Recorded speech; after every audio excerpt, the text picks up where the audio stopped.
দর্শক, আজকে একটি নজিরবিহীন ঘটনা ঘটেছে পররাষ্ট্র মন্ত্রণালয়ে।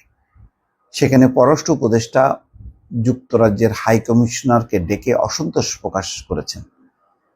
এটি সাধারণত ঘটে না। এটি তখনই ঘটে যখন দেশপ্রেম এবং দেশের মানুষের ঐক্যের প্রতি যদি সরকার আস্থা রাখে। আজকে সেই ঘটনাই ঘটেছে। কেন ঘটেছে? যুক্তরাজ্যে সম্প্রতি পার্লামেন্টে বাংলাদেশের সংখ্যালঘু পরিস্থিতি নিয়ে বক্তব্য দিয়েছে এবং সেই বক্তব্যে যথারীতি সেই অপপ্রচারের বয়ানটা তুলে ধরা হয়েছে। সেই কারণে তৈয়দ হোসেন হাইকমিশনারকে ডেকে নিয়ে তথ্যপত্র দিয়েছেন এবং তার অসন্তোষের কথা ব্যক্ত করেছেন। খবরে বলা হচ্ছে, বাংলাদেশের সংখ্যালঘু পরিস্থিতি নিয়ে এবার যুক্তরাজ্য থেকে অপপ্রচার শুরু হয়েছে। ঢাকায় যুক্তরাজ্যের হাইকমিশনার সারা কুককে ডেকে নিয়ে এই বিষয়ে বাস্তব চিত্র তুলে ধরে সরকারের অসন্তোষের কথা জানিয়েছেন পররাষ্ট্র উপদেষ্টা মোহাম্মদ তৌহিদ হোসেন। বুধবার বিকেলে আলোচনার পর তৌহিদ হোসেন সাংবাদিকদের এই তথ্য জানান। পররাষ্ট্র উপদেষ্টা বলেন, ব্রিটিশ হাইকমিশনারকে ডেকেছিলাম। ছোট দুটি ঘটনা ঘটেছে। গত 2রা নভেম্বর ব্রিটিশ পার্লামেন্টের 2 সদস্য বক্তব্য দিয়েছেন বাংলাদেশের সংখ্যালঘু পরিস্থিতির উপর। সেই বক্তব্যে কিছু ভুল তথ্য রয়েছে, সেটি হাইকমিশনারকে জানিয়েছি।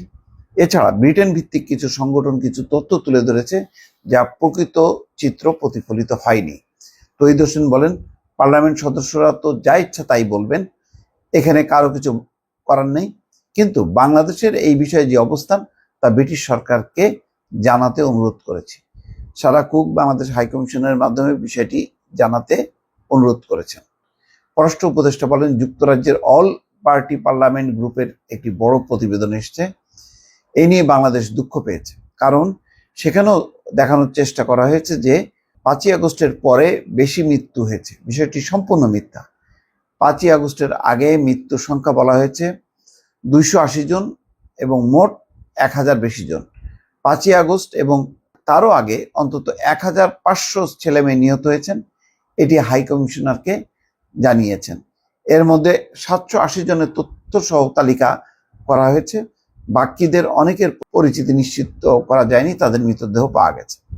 পররাষ্ট্র উপদেষ্টা আরো বলেন, 5ই আগস্টের পর কিছু ঘটনা ঘটে থাকতে পারে, তবে যেভাবে তুলে ধরা হয়েছে সেটা সঠিক নয়, একেবারেই সঠিক নয়। দুঃখজনক, বাংলাদেশে 5ই আগস্টের আগে এত বড় একটি ঘটনা যে ঘটেছে, বিপুল সংখ্যক ছেলে মেয়েকে রাস্তাঘাটে গুলি করে মারা হয়েছে, সেটি অল পার্টি পার্লামেন্টারি গ্রুপের প্রতিবেদনে উল্লেখ নেই। এই সময় ঢাকা দিল্লি পররাষ্ট্র সচিব পর্যায়ের বৈঠকের বিষয়ে জানতে চাইলে পররাষ্ট্র উপদেষ্টা বলেন, বৈঠকটি একদিন এগিয়ে আসতে পারে, তা না হলে 10ই ডিসেম্বর। যাই হোক, ঘটনা হচ্ছে এই যে ব্রিটিশ হাইকমিশনকে ডেকে নিয়ে অনেকটা তলবের মতন যে অসন্তোষ প্রকাশ করা এবং প্রকৃত ঘটনা কি সেটা তুলে ধরা, এটা হচ্ছে পররাষ্ট্র উপদেষ্টা বা আমাদের সরকার তারা জানে কতটুক ঘটেছে কতটুক ঘটেনি, ফলে তাদের এখানে লুকো ছাপার কোনো ব্যাপার নেই। এই সরকারের আমলে কোনো গুম খুন ক্রসফায়ার হয়নি, আয়নাঘরের সৃষ্টি হয়নি, ফলে যা সত্য সেটা প্রকাশ করতে কোনো সমস্যা নেই।